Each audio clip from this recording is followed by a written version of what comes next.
À partir de ce moment-là, quand ils mettent pas la forme sur le vocabulaire, ils vont utiliser un vocabulaire qui est simpliste et familier. Donc, quand les gens font des recherches, ma conclusion, donc quand ils font des recherches, ils sont bêtes et méchants, donc ils vont utiliser avoir, gagner, comment avoir plus de followers, comment gagner plus de followers, comment grandir Instagram, comment grandir mon compte Instagram, etc. Ça va être des mots qui sont simplistes. Alors que obtenir, ça reste vraiment un titre plus littéraire, entre guillemets. Mais ça va être une requête qui est beaucoup moins fréquente que avoir ou gagner. Très peu de gens qui vont chercher comment obtenir plus d'abonnés sur Instagram. Et c'est ça l'erreur. Là, en fait, on voit bien que c'est un média presse, puisque les articles de presse en général ne se soucient pas de ce référencement naturel-là. Donc, dans leur phrasé et dans leur rédaction, c'est en général des titres qui sont faits pour la presse, donc qui sont faits uniquement pour être sur des journaux qui sont aguicheurs, mais qui ont quand même une plume qui est moins familière. La différence entre un blog web et une rédaction web, c'est aussi ça. C'est que vous êtes sur des langages qui sont souvent plus familiers.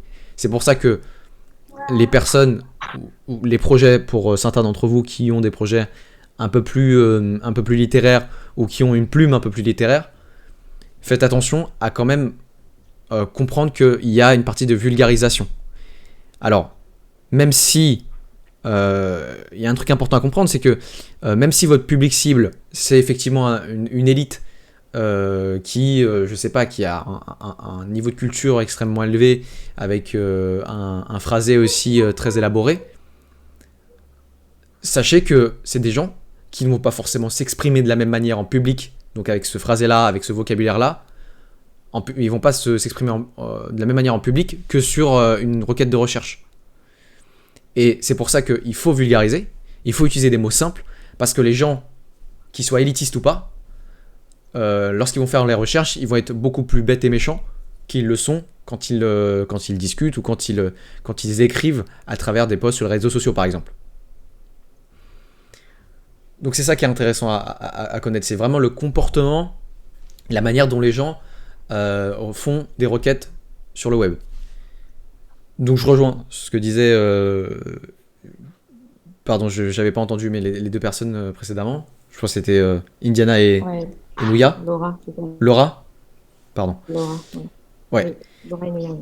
Donc voilà, Laura et Nouya, et tout à fait, là-dessus, c'est effectivement les deux mots qui sont employés sont plus accessibles que obtenir.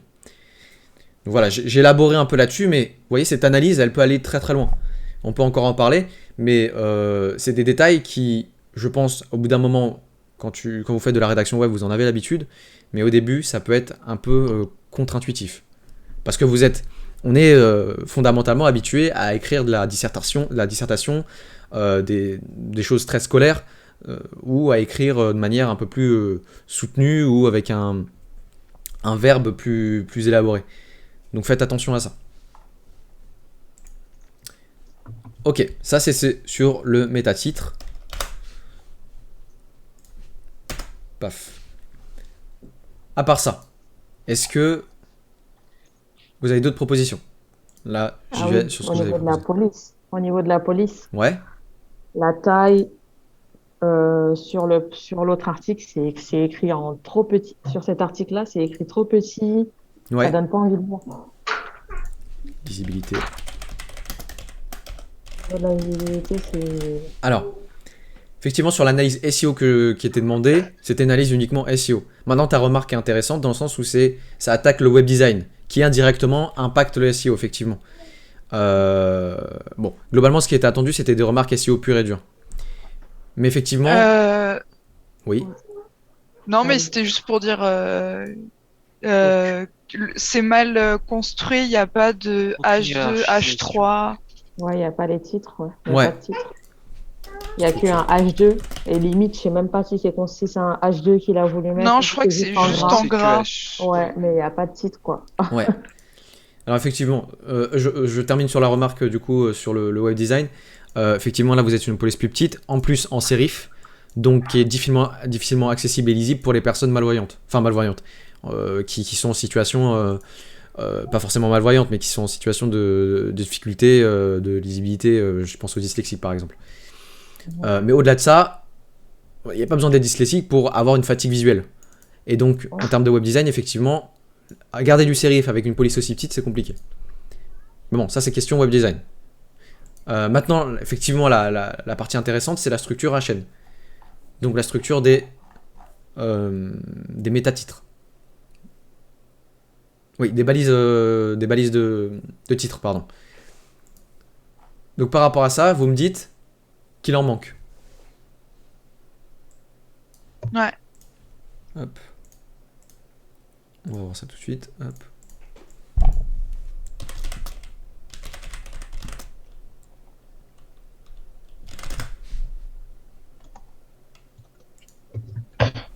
Est-ce que je peux Après, vous montrer? il y a aussi un problème au niveau par rapport aux mots-clés. Ouais. Par rapport aux mots-clés, par exemple, au début, dans les premiers paragraphes, on retrouve pas trop les mots-clés. Obtenir, alors, Ouais. Ouais, on trouve pas la requête. dans le premier paragraphe, en fait, on retrouve pas Ouais. les termes qu'il utilise dans son H1. Effectivement. Effectivement. Hop. Pas de mots-clés.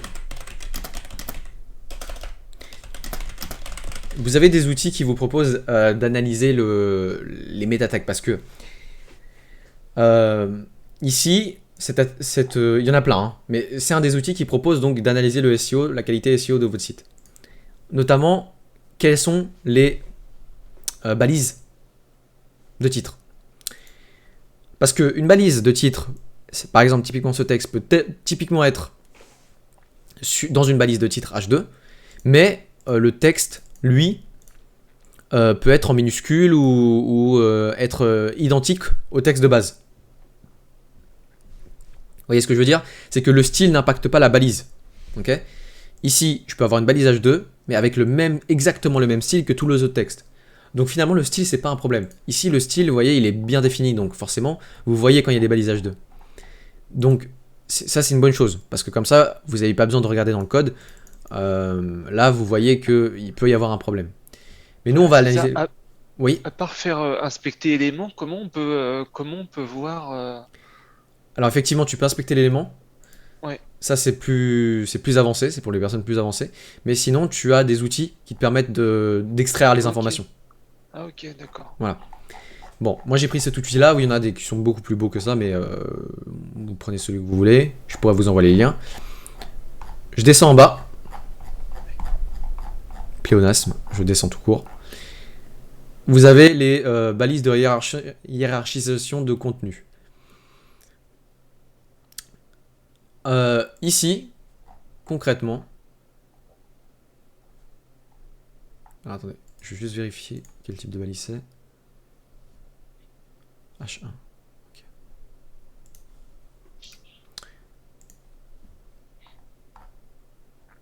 Ok. Vous voyez ici la structure du site, avec tous les H1, H2, H3, H4. Tout le monde voit ou il y a besoin... Non, je vais peut-être zoomer un peu.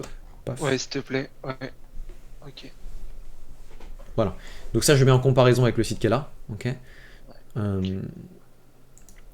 Ici, vous voyez, il y a un premier problème. Tout le monde voit hein, les titres à peu près ou pas? Ou faut que je zoome encore? Que des H3. Voilà. Il n'y a que des H3. Le H1 vient au milieu de la structure. Et après, il y a des H4. Comme je vous ai expliqué, c'est un peu comme les H1, H2, H3, H4. Cette structure, elle doit être respectée comme sur un document Word. Sur un document Word, vous avez un texte principal, le titre principal. Ensuite, vous avez des sous-titres, des sous-sous-titres, des sous-sous-sous-sous-titres, etc. Comme un sommaire. Or, vous voyez que le sommaire qui est généré ici, il n'est pas cohérent. Vous avez tout de suite un premier H2 et vous n'avez pas de H1. Et en fait, qu'est-ce qui se passe? C'est que là, sur la structure de la page, vous voyez le H2, il est ici.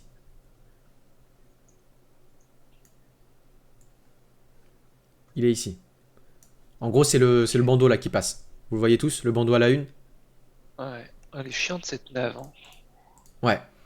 Et donc là, vous commencez tout de suite par un H2 avec plein de H3. Mais des H3, il faut savoir que quand même les H3 ont une importance de troisième niveau, mais c'est les balises qui sont les plus utilisées, avec les H2 et H1. Donc là, on a des H3 qui n'ont absolument rien à voir avec la page. Par exemple, 6 astuces pour créer l'album photo de bébé parfait, tout savoir sur l'iPhone 13, utiliser facilement les filtres zoom en suivant ces 4 étapes. Vous voyez, ça n'a absolument rien à voir avec le sujet de la page. Et donc, Google, ce qu'il comprend, au lieu d'avoir du maillage externe et de dire, oui, c'est peut-être c'est peut-être un titre, un article qui est lié, enfin, peut-être un article externe qui n'a rien à voir. Là, vous voyez, vous les mettez en H3, donc vous vous dites que ces titres-là ont de l'importance dans cette page. Or, le sujet de la page n'a absolument rien à voir avec ces titres-là. Mais Donc ça, c'est le premier fond, problème. Ça correspond à quoi tout ça, la H3, tous ces... C'est la c'est bannière H3. qui est ici. Tu vois la bannière à la une? Ah ouais, d'accord, ok. Voilà. Donc, effectivement, là, tout le H3 n'a absolument aucun intérêt. Encore pire, le H2, l'info gratuite en live continue 7/7, 7 jours sur 7. Il doit être quelque part. Je sais pas où il est. Si je tape info continue. Vous voyez, là, on le voit même pas. On le voit même pas, donc c'est. Soit il est caché, soit c'est un tag. Un texte alternatif. Bon, on le voit pas. Vous voyez, donc vous avez des titres qui n'ont rien à voir. Et en plus, si on continue, le titre H1 vient tout en bas, avec comment obtenir plus d'abonnés sur Instagram. Ensuite, vous avez une mauvaise structure ici, puisque vous êtes sur un H1, et juste en dessous, vous tapez sur un H3. C'est pour ça qu'il vous dit une balisée manquante. Pas logique. Et là, sur les H3, pareil, vous avez des titres qui n'ont aucune importance à lire aussi, et à propos rédaction. Ça, c'est des titres qui n'ont pas d'importance sur la page. C'est simplement des titres visuels, pour dire, bah voilà, pour le visiteur, vous pouvez laisser un commentaire ici. Mais par contre, en termes SEO, ça n'a aucun intérêt. Idem, on va sur le H2, 6 astuces pour créer l'album photo de bébé parfait. On est sur un titre de niveau 2. Donc un titre de deuxième importance quand même, hein, sachant qu'il n'y a qu'un seul H1 par page. Les H2, c'est les deuxièmes plus importants. Et là, on est sur quelque chose qui est complètement hors sujet. H3, on a un commentaire. H3, on a laissé un commentaire, annuler la réponse. Donc ça n'a aucun intérêt. Et les H4, ici, vous avez même des H4 qui sont vides. Tout le monde comprend le problème ici ?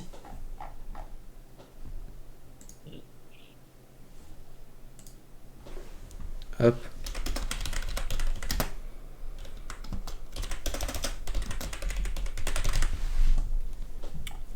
Vous avez des questions par rapport à ça ?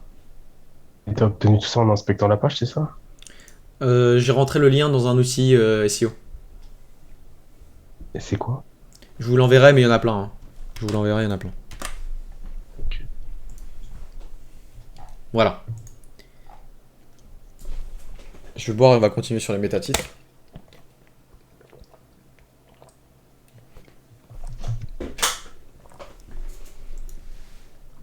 Je continue sur les métatitres. Ah, je dis à chaque fois les métatitres. Les balises titres, pardon. Paf. Alors, supposons, vous voyez là, acheter des abonnés, concentrez-vous sur votre profil. C'est des tags qui sont même pas en balises titres, alors que c'est les plus importantes. Maintenant, considérons que c'est des balises titres. D'accord ? Comme ça, on va pouvoir les comparer en termes de choix de contenu. Ici, vous avez une longueur de paragraphe qui est plutôt correcte. C'est lisible. Il y a des formats listes. Vous avez un titre, 2-3 paragraphes, un autre titre, 2-3 paragraphes, des sous-titres.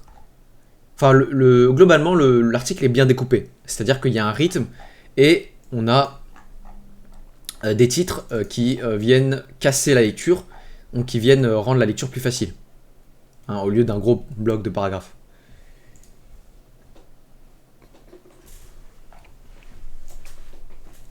Ici, dans l'idée, il y a du bon. C'est-à-dire que vous avez bien...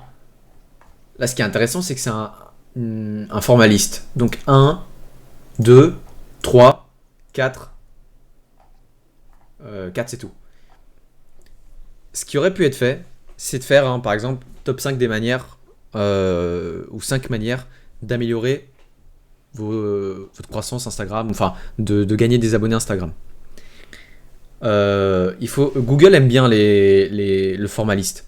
Quand vous recherchez quelque chose, par exemple, ce soit un tuto pour gagner des abonnés Instagram, je crois que je vous le donne. Souvent, vous avez des conseils sous format liste. Pourquoi ? Parce que c'est un format qui est plus facilement lisible par les gens, d'une part, et du coup, indirectement, c'est mieux référencé sur Google. Vous voyez ? Là, j'ai tapé comment gagner des abonnés Instagram. Le premier article que j'ai, c'est un top 12. Tout le monde le voit ?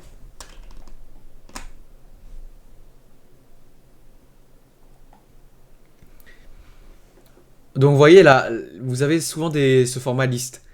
C'est vrai que le format liste est un format qui revient souvent parce que c'est un format qui est plus facilement lisible et attractif.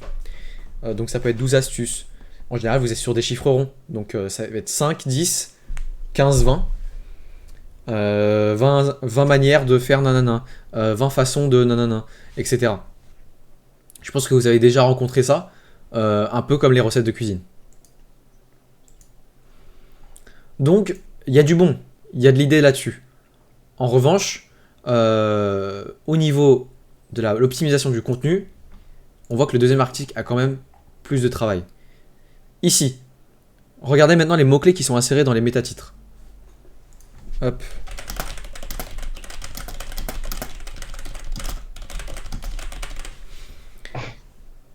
Gagner des abonnés sur Instagram, règle classique d'un réseau social. Vous avez gagné abonnés, Instagram et réseau social, qui sont intéressants. Ici, vous avez acheté.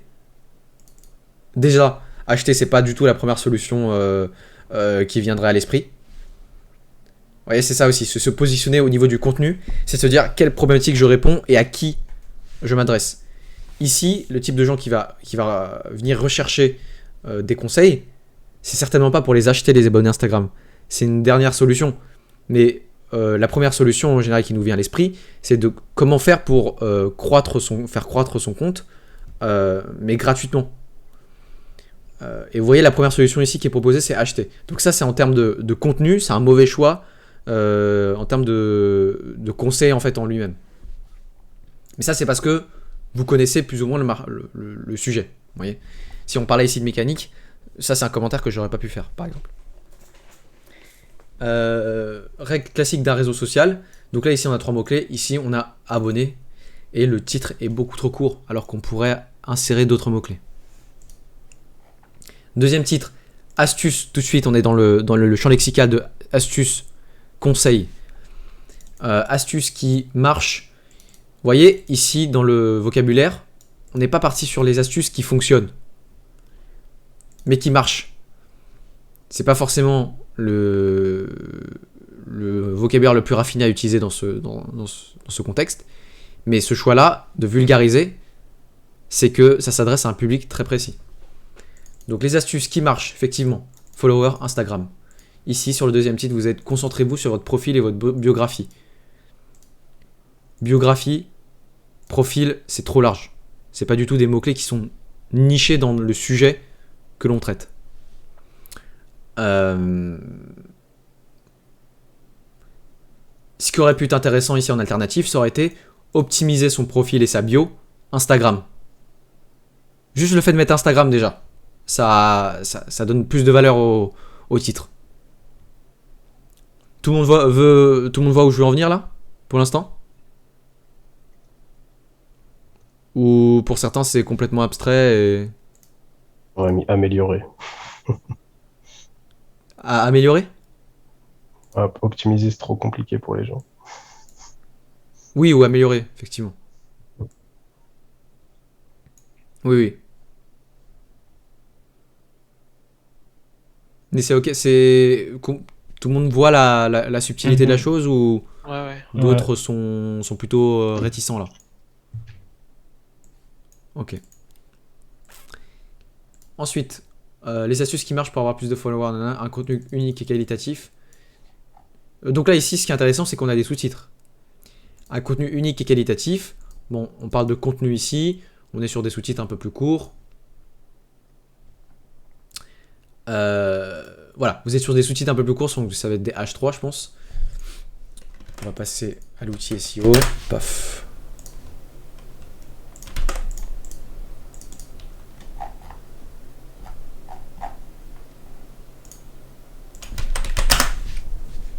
Donc, ici, les sous-titres sont un peu plus courts, il y a moins de mots-clés intéressants, mais les mots-clés les plus importants sont insérés dans les titres les plus importants. Donc, c'est logique. Ici, on va regarder un peu la structure à chaîne.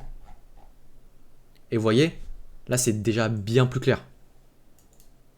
Tout le monde voit la différence ici entre ce type de structure-là et ce type de structure avec des balises manquantes? Ouais. Ah, là-bas. Voilà, là vous êtes vraiment sur typiquement un document Word hein, ou une dissertation, ce que vous voulez. Il n'y a rien de plus finalement humain, il n'y a rien de plus humain que le SEO. C'est en fait une traduction. Le SEO, c'est une traduction des comportements humains et j'allais dire primaire sur le web.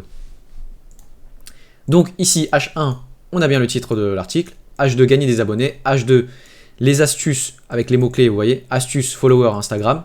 Les H3, on est sur des sous-titres qui sont plus courts, un peu moins chargés en mots-clés, ce qui est pas très grave ici, puisqu'on va pas répéter à chaque fois Instagram sur chaque titre. Ici, on a bien le H2 qui est cohérent. H2, gagner des abonnés Instagram, c'est question en suspens. H3 ici. On va voir les H3 plus tard. C'est deux H3 juste après. Voilà, une histoire à raconter, faire connaître son compte, exploiter les hashtags et la géolocalisation. On est sur hashtag, on est sur géolocalisation, utiliser les filtres Instagram. Bon, ça reste des mots-clés, mais qui sont plutôt classiques et qui font partie du conseil. Échanger avec vos abonnés. Là, on est sur... Bon, on est sur un article très court. En dernier, on a utilisé les hashtags. Le mot hashtag est ici le plus intéressant, mais voilà, il vient en dernier. Pareil ici, suivez les autres pour obtenir plus d'abonnés. On est encore sur un vocabulaire qui est assez soutenu et qui ne correspond pas à la cible. Le nouveau H2, gagner des abonnés Instagram, c'est question en suspens. On est sur de la répétition, encore une fois, gagner, abonnés Instagram. Et puis, on a la conclusion qui est ici. Voilà. Et puis, les deux derniers H3 qui sont poster un commentaire, annuler la réponse. 131 commentaires sur... Alors, effectivement, vous pouvez mettre des titres génériques qui n'ont pas forcément de lien avec le sujet de la page. Mais là, la structure est bien faite. Déjà de base. Et le H3, poster un commentaire, annuler la réponse. Bon, on parle de commentaires, donc ça veut dire que Google va certainement comprendre qu'on parle de blog. Et on a 131 commentaires sur... Comment avoir plus de followers sur Instagram, conseil pour gagner des abonnés. Vous voyez, là, on réutilise les mots-clés et en plus, on parle de commentaires. Donc ça fait l'association sur le fait que c'est un blog. Effectivement, il n'y a pas de grosse valeur ajoutée sur un titre en poster un commentaire, où il y a marqué poster un commentaire, mais c'est un H3 et c'est cohérent avec la structure. Kevin, Oui. tu vas nous donner cet outil-là qui nous permet de... Oui, de faire... je vais vous donner le lien, oui. Ok. Mais celui-là, il est assez complet. Mais il y en a d'autres.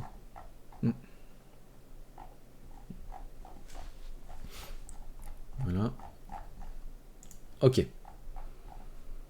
Et les métatitres, là, on n'a pas besoin d'étaler dessus, puisque de toute façon, les métatitres, là, il n'y en a plus trop.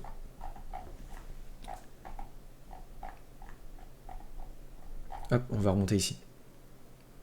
Alors, ici, je ne vais même pas parler encore du contenu qu'il y a à l'intérieur. Est-ce qu'à l'intérieur du paragraphe, il y a des mots-clés pertinents? Ça, on va le voir après.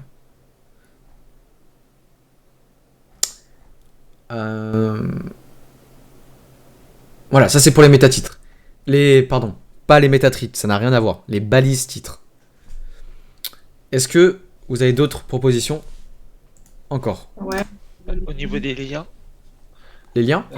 Ouais. Ouais. Bah là, on voit qu'il y a des bouts de phrases surlignés, donc Ouais, qui renvoie vers des liens vers des externes. liens internes et liens externes. En Effectivement. l'occurrence, et dans l'autre, il n'y a pas de gras, il n'y a pas de, il y a pas de surlignement. Ouais, dans l'autre, il n'y a qu'un lien externe et il n'y a pas de maillage interne. Effectivement. Ouais. Ouais. Il fonctionne pas le lien en plus. Ouais, c'est 404, frère. C'est 404? Ouais. Ah, c'est terrible ça. C'est terrible parce que ça impacte négativement le référencement en plus. Je sais que c'est un Ah, fake ouais. l'article, je croyais. Ouais, là, y a rien qui est. Y a rien qui est fait. Bon, c'est un média. C'est un média grand public, je pense. Donc, effectivement, oui. Bon, déjà, il y a du gras, il y a effectivement des choses surlignées, donc il y a de la mise en valeur. Ça compte aussi pour le référencement naturel, puisque tout ce qui est gras a une balise différente, donc ça compte pour le référencement naturel. Bon, le gras, c'est à utiliser avec parcimonie non seulement pour la lisibilité et pour le référencement. C'est comme si vous preniez une feuille, vous surlignez toutes les lignes, si vous surlignez tout, et que tout est important, rien n'est important. Donc, appliquez la même chose ici, si vous mettez tout en gras, finalement, il n'y a rien qui est en gras. Donc, au-delà de ça, vous avez effectivement le maillage interne et externe qui est assez bien construit. Ici, je ne vais pas m'attarder dessus, vous avez rien. Donc c'est très simple, il n'y a rien. On l'a vu ici, ça amène vers un lien 404, ce qui est terrible puisque Google va pas aimer ça. Tous les liens externes sont des liens sur des articles qui n'ont absolument rien à voir. Vous voyez, on est bien sur vraiment un article de presse, média classique. Hein. On a un pingback ici. Ah bah tiens, c'est toi, Yugi dans le rétro. Ah oui, c'est moi. Comment ça se fait que je suis là? T'as mis un... Ah oui, j'ai mis On a parlé hier en plus avec Martin, mais je en crois bas, tout en bas, j'ai mis source et ouais, Ah c'est oui. Ah c'est... Ah d'accord, ok. En fait, un pingback, ça. Ouais, ok. ça c'est pas toi qui l'as fait manuellement. Ah non. Ouais. Un pingback en Non, fait... j'ai mis juste un lien vers son article dans le mien. Ouais. Bon bah tu lui as créé Ouais, du ok. référencement naturel. Ah, je pensais que c'était toi qui avais fait un commentaire sur l'autre truc pour dire eh, regardez comment je le fais mieux que toi. Ah d'accord, intéressant. Ouais, en fait le concept du pingback, c'est que il va ce qu'on appelle crawl, donc c'est en anglais, mais il va parcourir tous les sites internet pour voir où est-ce qu'il y a une mention de l'article actuel dans d'autres sites. Et forcément, comme toi tu l'as mentionné, ils font un pingback Ouais. vers toi. Ouais. Mais Parce que j'aime pas trop récupérer du contenu comme ça à droite, à gauche. Enfin voilà, c'est con, hein, même si mon site il est pas référencé encore, mais ouais. Bah pour le coup là tu lui as créé du référencement naturel. Hein. T'as mis un backlink et lui Ouais. il t'a mis un backlink. Voilà. Bon voilà, bah vous avez vos deux articles qui sont liés. Il y a du maillage externe, c'est bon. Bon, au-delà de ça, le maillage, vous voyez que sur les articles qui sont ici, c'est des liens voilà, qui n'ont rien à voir avec le sujet de l'article. En revanche, ici sur l'article de blog, on est beaucoup plus intéressant. Alors, interne, le premier, culte de la perfection, c'est un peu plus spécifique, mais c'est un maillage interne. Ça mène vers un lien interne. On continue ici, trouver les bons hashtags. J'en saute, hein, mais c'est exprès. On a du maillage interne ici, du maillage interne ici.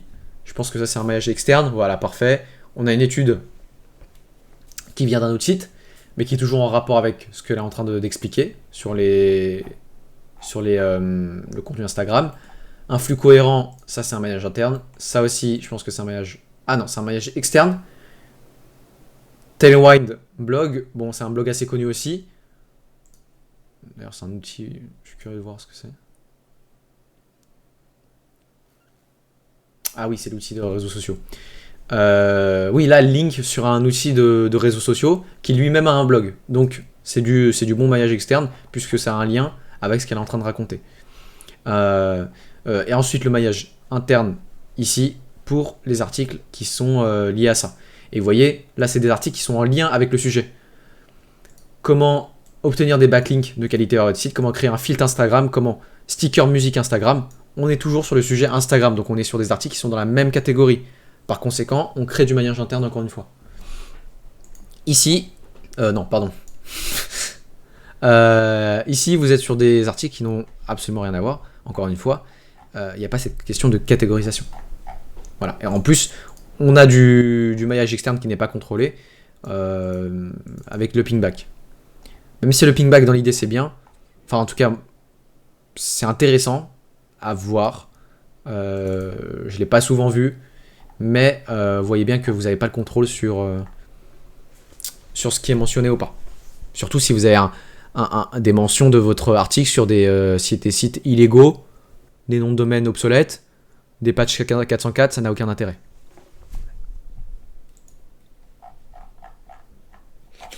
Il y a différents types de backlinks. Tout le monde se rappelle de ce qu'est le backlink ?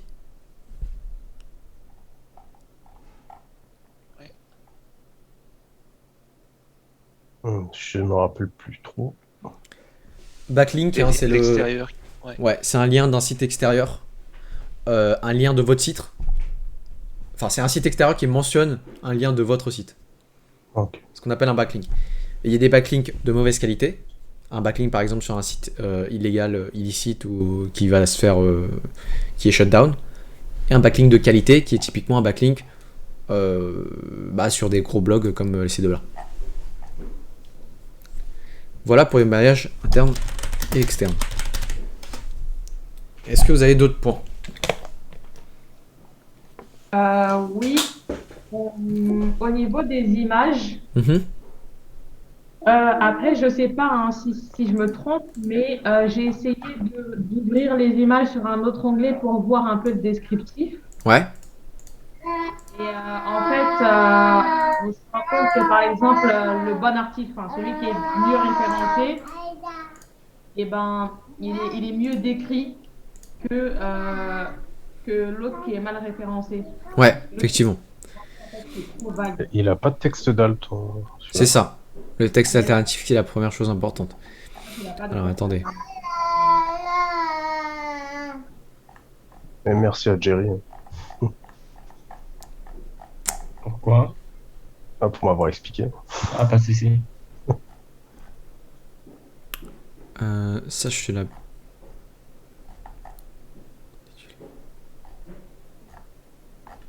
Ok. Je vais trouver les textes alternatifs. Donc, vous voyez là, c'est déjà beaucoup plus propre. Hein. Au niveau des textes, ils mènent vers des liens. Enfin, c'est des textes qui sont bien choisis. Parce que le texte que vous choisissez de mettre en hyperlien, pour le maillage, ça a aussi son importance. Hein. Si vous mettez voir ici l'article et vous mettez un lien vers un article, ça a beaucoup moins d'impact que si vous mettez voir article, trouver les bons hashtags sur Instagram. Parce que vous mettez les mots-clés sur l'hyperlien en plus. Alors attendez, je vais essayer de trouver des alternatifs. C'est vrai que l'interface est pas folle.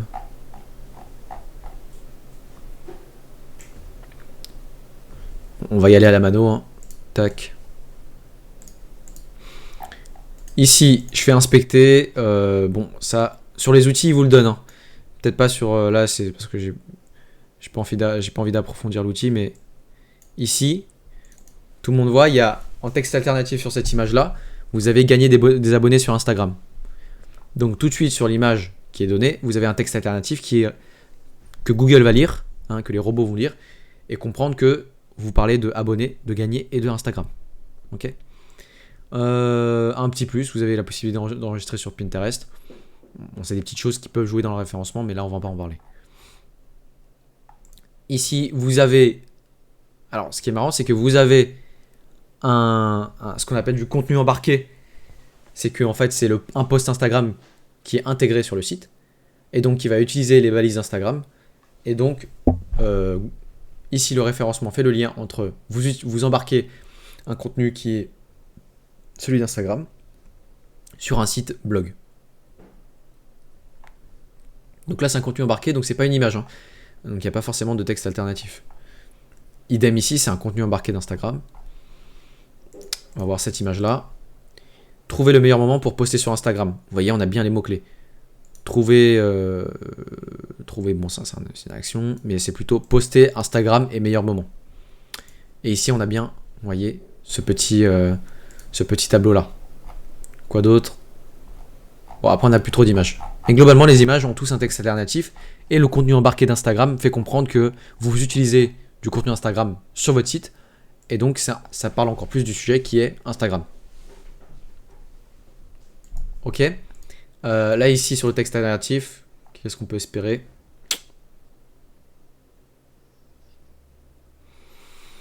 Bah là, c'est pas compliqué, il n'y en a pas. Il n'y en a pas ici. Donc, il n'y a pas de texte alternatif par rapport à ça. Est-ce qu'on a un autre? Bah, il n'y a plus d'image après. Bon, après, il n'y a plus d'image. Voilà. Donc, au niveau du texte alternatif, c'est très léger. Ok. D'autres remarques?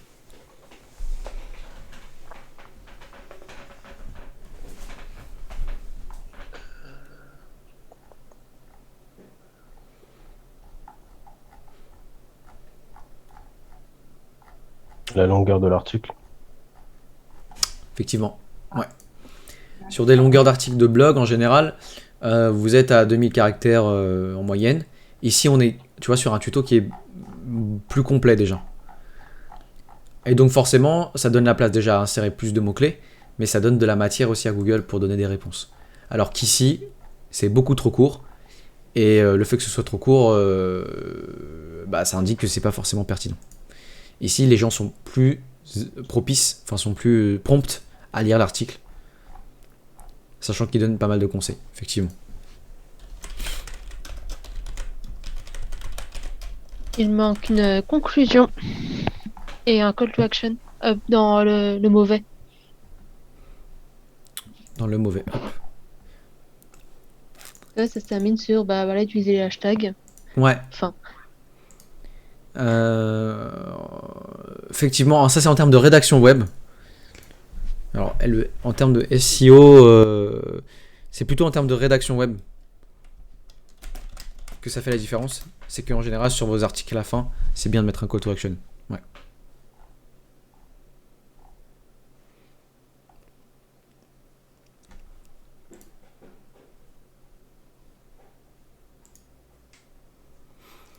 D'autres choses?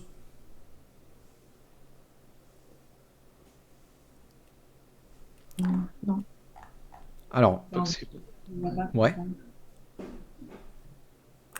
Peut-être au niveau des réseaux sociaux, mais je me suis dit peut-être qu'il a que Twitter, donc bah, il a mis Twitter, quoi. Mais bon, Ouais. c'est lisible. Enfin, on capte pas tout de suite en fait que. Enfin, voilà. Bah, c'est tout en bas. Il y a tweet. Enfin, il y a le. Ah, pardon, sur le mauvais? Sur le mauvais, ouais. Sur Ouais. tweet? Ouais, je crois il y avait tweet quelque part, je sais même pas, tu vois, mais bon, voilà, j'ai pas. Ça, c'est quelque chose qui m'a un peu tilté au niveau des réseaux sociaux. Bah, on n'a pas. Après, je me dis peut-être qu'il a pas de réseau, je sais pas. Mais bon. Oui, sur le partage des réseaux sociaux. Ouais. Hmm. Généralement, en pied de page, voilà. Ouais, on ici il y met- a les réseaux sociaux. Ouais. Moi, ça peut être intéressant, mais pareil, c'est pour le call to action. Le call to action, effectivement, euh, donner la possibilité de partager, bah, ça donne toujours du backlink.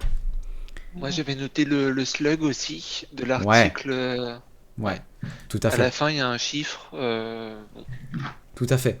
Ici, le slug, il est clair, il est court. Ici, le slug, il est plutôt clair. Faut rendre à César ce qui est à César. En revanche, il y a un chiffre qui est forcément qui est pas très utile. Donc, c'est l'ordre du détail. Hein. Ce slug-là est pas non plus catastrophique, hein. Mais ce slug-là est meilleur. Alors, j'étaye les raisons. Hein. Il est explicite, on comprend. Il est aussi assez court. Hein, l'ensemble de l'URL peut être facilement déjà retenu, mais aussi copié-collé.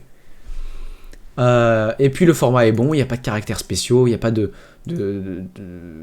Alors ce que j'appelais caractères spéciaux, c'est ça a un nom, le sort de 8 avec la queue sur le 1. Esperluette. L'esperluette, voilà. Vous n'avez pas de... Voilà, c'est un des caractères qui est accepté, mais qui est un caractère spécial. Ici, on n'a pas, il n'y a pas de suite de chiffres, voilà, c'est plutôt propre. Effectivement, le slug. Je vais rajouter d'autres choses. Ici, vous avez le fil d'Ariane, qui est un bon élément, donc je vous en avais parlé sur Yoast SEO, quand vous avez une grosse profondeur de site, c'est effectivement intéressant d'avoir un fil d'Ariane, puisque ça, déjà, c'est compris par les moteurs de recherche, et ça donne du contexte. Ici, le fil d'Ariane est en accueil high-tech, abonné Instagram. High-tech, c'est très large.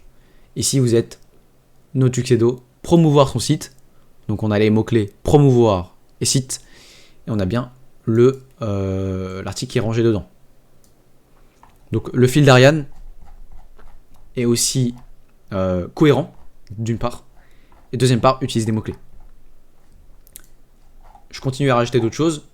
Le fil d'Ariane, on peut appeler ça un menu, tout simplement un menu. Non, le menu c'est le menu, en haut le header. Le fil d'Ariane c'est vraiment ça te permet de naviguer à travers les pages, à travers l'arborescence d'une page. Ok, Mais oui, faudrait faire la distinction entre les deux. d'accord. Moi, ce que je voudrais rajouter, c'est la date. Là, on est vraiment sur le détail SEO. Hein. On est sur du pointage. Tout ce qu'on vient d'expliquer en amont, là, est beaucoup plus important. Et c'est vraiment sur ces efforts-là que vous devez faire déjà dans un premier temps. Ça fait déjà 80% du travail. Et là, on est sur du détail qui peuvent changer la donne sur un référencement de première page contre un concurrent qui est très rude. Ici, on a la date. On a 25 février 2020. Et ici, on a 8 août 2020. Ce qui est bien avec les articles d'actualité notamment, c'est bien de les mettre à 2021 par exemple, parce que Google va considérer que c'est un article qui est du jour. Et il va pas les trier comme... Le deuxième, moi, il a été mis à jour, hein, c'est ça, j'avais vu. Alors là, les deux ne respectent pas trop ce concept de mettre à jour. Hein. Mais là, je l'explique en règle générale. Par exemple, vous voyez, je vous conseille d'aller voir les... Enfin, je vous conseille, je pense que vous l'avez déjà vu, le top, les comparateurs de smartphones. Souvent, si je vous tape un truc là, meilleur smartphone, automatiquement, il va mettre... Voilà, vous voyez, j'ai même pas eu à taper. Les premiers comparatifs que vous avez de septembre 2021. Comparatif des meilleurs smartphones 2021.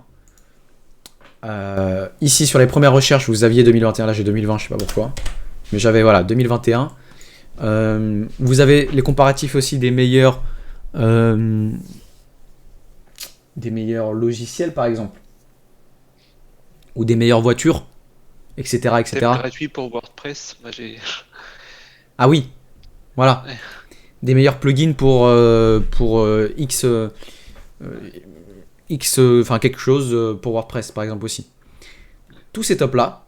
Alors vous allez me dire le smartphone c'est normal qu'il soit toujours à date puisque les smartphones il y en a qui sortent tous les ans.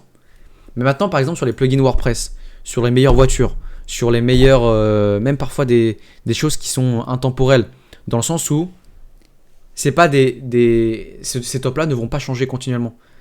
Dans le fond en fait ils vont pas par exemple les meilleures voitures ou les meilleurs plugins WordPress, ce sera sensiblement les mêmes année après année. Je dis bien sensiblement, avec une petite différence. Mais vous avez aussi par exemple techniques de référencement naturel, les meilleures techniques de 2021. Finalement c'est les mêmes en fait. Mais le fait de mettre 2021, alors attention à pas en abuser, mais le fait de mettre 2021, vous avez cette notion de date. Et un article à date, forcément Google aime, et il va pas mettre des articles qui sont trop anciens. Et puis même nous, en tant qu'internaute, personnellement, moi j'aime bien lire des articles qui sont beaucoup plus récents. Moi, dès que c'est ancien, Tout à fait, ouais. Si on parle de référence de web, surtout dans la stratégie digitale, si on a un article qui date de 2017, on va se poser des questions. Effectivement, tu as tout à fait raison. Donc, la date a quand même ça joue quand même dans le référencement naturel. Voilà. Ça, c'est pour le petit détail. Il y a d'autres également. Moi, je pense sur l'optimisation de la page, du contenu qui est affiché sur la page. Ici, vous avez la présentation de Marlène, qui est l'autrice. Et vous avez tous les articles, comme je vous ai expliqué tout à l'heure, qui sont similaires. Mais tous ont un rapport avec soit le SEO, enfin soit le web, soit l'Instagram, soit les réseaux sociaux. Ce qui donne de la cohérence par rapport à l'ensemble de la page. Et ici, vous voyez, responsable SEO, référencement naturel, visibilité, conseil, voilà. Même dans la description, sa description personnelle, il y a des mots-clés.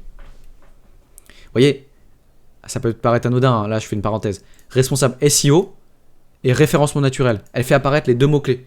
Parce que c'est deux alternatives. Il y a des gens qui sont plus anglophones, ils utilisent SEO. Il y a des gens moins anglophones qui utilisent référencement naturel. Donc effectivement, le fait qu'elle mette les deux mots-clés, c'est une bonne chose. On parle aussi des étiquettes. Alors pareil, c'est de la catégorisation, mais ici on a Instagram, obtenir plus d'abonnés. Mais par contre ici on a Instagram, on a bien aussi Instagram, donc c'est une bonne chose. Et réseaux sociaux. Voilà. C'est des étiquettes qui renvoient vers tous les articles concernant les réseaux sociaux.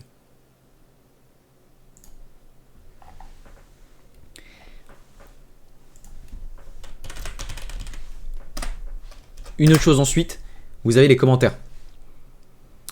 Les commentaires, vous en avez 131 ici. C'est immense. Et les commentaires, qu'est-ce que ça fait? Ça crée non seulement de l'interaction, ça c'est une bonne chose, mais ça crée du référencement naturel aussi. Les gens vont parler en insérant des mots-clés. En plus, ils vont parler à leur manière, donc ils vont insérer des mots-clés peut-être supplémentaires. Et vous voyez, ça crée de la discussion, ça recrée encore des mots-clés. Voilà, c'est une boucle vraiment vertueuse là-dessus.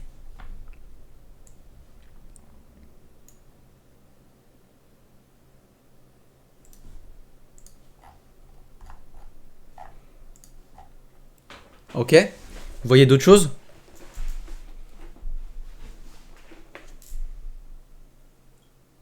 Par rapport au temps de chargement de la page et tout, ces choses-là.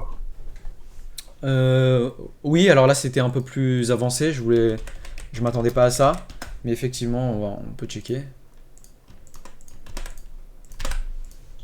Alors moi, j'ai checké, mais je trouve que quand on fait un test physique, il y a une grande différence entre ce que Google Page Speed Insights donne et ce que le test, enfin la pratique, l'expérience de la pratique en fait.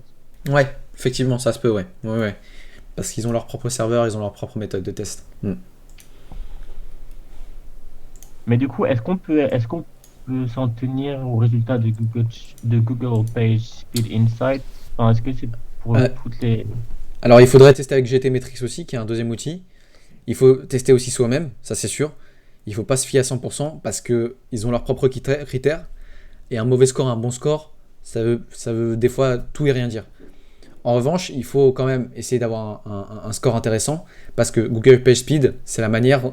Enfin, ils utilisent le même algorithme qui est... l'algorithme s'appelle Lighthouse, qui est l'algorithme de Google. Et donc, c'est comme ça que Google classe les sites en fonction de leur performance.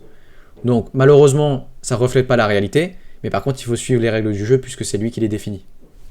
D'accord. Ici, on a 38 sur mobile.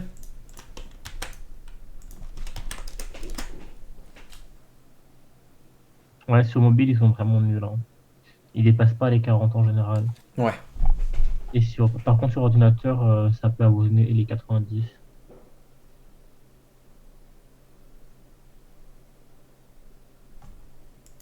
Ouais, en général, c'est parce que mobile, il y a moins de ressources, donc c'est plus compliqué d'optimiser.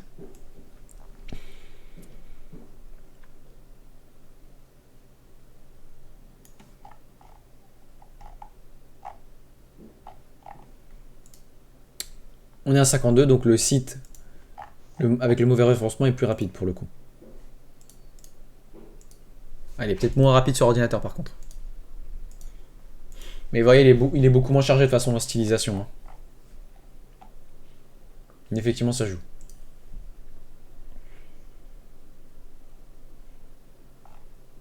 Voilà, ça c'était les principaux critères pour moi. Est-ce qu'il y a des personnes qui veulent rajouter des choses qu'on puisse en discuter, notamment peut-être sur d'autres domaines, de web design ou des choses comme ça. Des gens ont pensé à autre chose en termes de référencement naturel? Moi, j'ai pensé au contenu, en fait, à la pertinence du contenu. Est-ce que lorsqu'on tape la requête et on tombe sur cet article-là, est-ce qu'on va avoir la réponse à notre demande, en fait? Et est-ce que c'est de l'information qui a de la valeur et qui est vraie? Et du coup, pour le mauvais article, il y a un gros problème avec la première partie. Et puis, en fait, il y a un gros problème avec l'article en général qui donne conseils qui sont vraiment douteux en fait. Oui, Ou alors on dirait qu'il n'y a pas de qualité dans ce qu'ils donnent en fait. oui, Non, l'article est super mauvais Sans rédactionner. sur plein de points, je trouve. ouais. Effectivement, ça c'est un élément majeur qui paraît évident, mais tu fais bien de le remonter. La qualité du contenu, ça joue. Pourquoi? Parce que le référencement naturel, ça joue aussi sur la notoriété. Donc plus vous avez de trafic, mieux c'est.